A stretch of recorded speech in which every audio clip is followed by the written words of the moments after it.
कि असल में जीतने वाले ही भविष्य लिखते हैं। History is written by winners. जो जीता उसने कह दिया कि वो सही था, पांडव सही हो गए और कौरव गलत हो। YouTube पे एक चैनल है जिसका मैं नाम नहीं लूंगी, मैंने शुरू में क्लिप दिखा दी उस चैनल की, तो अब आप खुद ही समझ जाओ।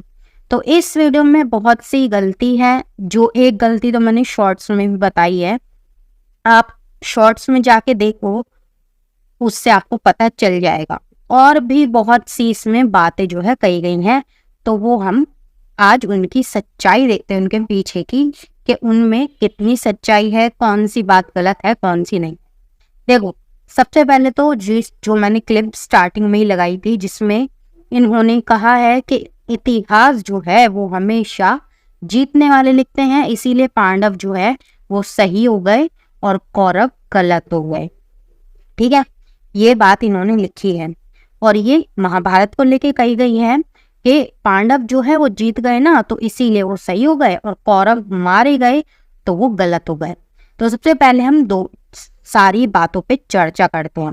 देखो, कौरवों ने जो जो भी काम करे हैं, अगर हम उनके कर्मों को देखें, सबसे पहले तो भीम को जहर देना, ठीक है, फिर माता कुंती के साथ उनके पांचों पुत्रों को, पांचों पांडवों को लाक्षागृह में भेजकर उनको जलाने का षड्यंत्र करना, दूसरी बातें।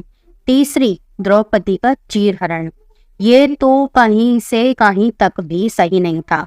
अब ये सारी चीजें तो हम जानते हैं, क्या हम इन सभी को जानने के बाद भी कौरवों को कहीं से कहीं तक भी सही कह सकते हैं? और इसमें भी इस वीडियो में बार बार श्री कृष्ण के परपंच, श्री कृष्ण ने युद्ध कराया, ऐसी सब बातें जो है वो कही गई। महाभारत को युद्ध तक पहुंचाने में और युद्ध जितवाने में सबसे बड़ा हाथ भगवान श्री कृष्ण का था। अपने प्रपंच, अपने दिमाग से, अपने षड्यंत्र से भगवान श्री कृष्ण ने ये बात पूर्णतः सत्य सार्थक कर दी थी कि जीतने वाले होंगे तो पांडव। अगर हम महाभारत को देखते हैं तो महाभारत का जो युद्ध है उसको रोकने का काम जो है वो बहुत से लोगों ने किया। कोई भी नहीं चाहता था कि युद्ध हो। एक बार तो शकुनी ने भी बोला है कि इस युद्ध को समाप्त करो, उनको 5 गांव दे दो। कृष्ण जी तो युद्ध से पहले शांति प्रस्ताव लेके भी आए थे। युद्ध रोकने की कोशिश सभी ने करी है, लेकिन दुर्योधन फिर भी नहीं मांगा। कृष्ण जी आए थे ना कि हमें तो तुम सिर्फ 5 गांव दे दो, लेकिन दुर्योधन ने क्या बोला कि मैं सुई की नोक जितनी भी जमीन नहीं दूंगा। तो अगर हम इन सभी बातों को देखें तो क्या हम कौरवों को सही कह सकते हैं? नहीं कह सकते ना। तो इसीलिए सबसे पहले तो ये बात जो है वो गलत ही हो जाती है कि इतिहास है वो जीतने वाले लिखते हैं। और फिर तीसरी बात, ठीक है, तीसरी बात हम ये देखते हैं कि महाभारत जो है वो किसने लिखी है? वो वेद व्यास जी ने लिखी है, जो धृतराष्ट्र, पांडु और विदुर के, मतलब जिनमें ब्लड है, उनका पिता तो वही थे ना उनके, वेद व्यास जी, क्योंकि उनके थ्रू ही उन तीनों का जन्म हुआ है। तो एक तरह से ये उनके पोतों पड़पोतों की ही बात है, उसका ही किस्सा है, ठीक है।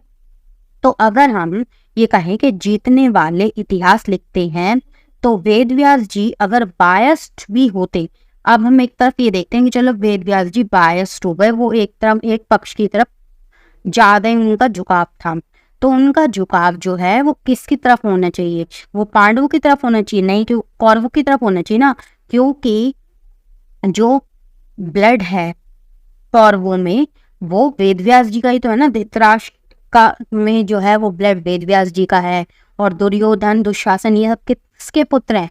धृतराष्ट्र के पुत्र है ना। और जो सारे पांडव है, 5 पांडव, वो तो देवताओं के पुत्र, अलग अलग देवताओं के, इंद्र के, अश्विनी कुमारों के और धर्मराज के और इंद्र के, इन सब के पुत्र है ना।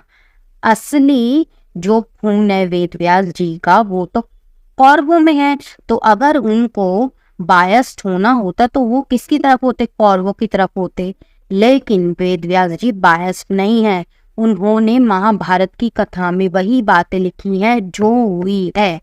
महाभारत में जो हुई है, इतिहास हमें इसीलिए इस इतिहास का मतलब ही होता है जो पहले हुआ है, और अगर हमें असली इतिहास को जानना है तो हमारे जो ग्रंथ है वो ग्रंथ पढ़ने पड़ेंगे और इतिहास को इतिहास की तरह समझना पड़ेगा क्योंकि इतिहास अगर हमें सही से समझना है, इतिहास को इतिहास की तरह समझना है, तो हमें असली इतिहास जानना होगा, जिसे हम खुद ग्रंथों में पढ़कर ही जानेंगे। वेद व्यास जी ने जो उस टाइम हुआ वही लिखा है, ना कि ऐसा है कि इतिहास जीतने वाले लिखते हैं इसलिए पांडव सही हो गए और कौरव गलत हो गए। कौरवों की हमने सारी जो बातें जानी उससे हम नहीं कह सकते कि कौरव सही थे, नहीं कह सकते, बिल्कुल भी नहीं कह सकते। ठीक है, तो और उसमें जो है कौरवों में एक ऐसा इंसान भी था जिसने कौरवों की गलतियां भी, अब कौरवों में से एक खुद का उनका भाई जो है वो भी गलती बता रहा है ना। जब द्रौपदी का चीरहरण हो रहा था तब भी उसने रोका, उसका नाम आप लोग मुझे कमेंट में बताना कौन था। ठीक है, तो हम अगर इतिहास हमें जो जीतता है वो लिखता है तो उसमें तो ये होना चाहिए ना कि वेदव्यास जी को उनका कौरवों का पक्ष लेना चाहिए, लेकिन उन्होंने लिखा वही है जो हुआ है, तो ये बात गलत है। यही सब हमारी आज की बात थी। आज की वीडियो बस इतनी ही थी। लास्ट में मैं फिर बोल दूं, इस वीडियो का मकसद किसी को भी क्रिटिसाइज करना नहीं था, सब इस वीडियो का मकसद सिर्फ गलती बताना था। देखो, अगर इस वीडियो में आपको मेरी किसी भी बात से कोई आपत्ति होती है मुझे कमेंट में आप जरूर बताना। मैं आप लोगों के व्यूज भी जानना चाहती हूँ इस पे कि आप लोग क्या सोचते हो इसके बारे में। जाकर आप वो वीडियो भी देखना पहले और फिर मेरी इस वीडियो को देखने के बाद कमेंट में भी बताना कि आपको ये बात जो है वो सही लगी या नहीं लगी, आपके इस पे क्या पॉइंट ऑफ व्यू है, मेरे को कमेंट में जरूर बताना कमेंट में। तो आज के लिए बस इतना ही।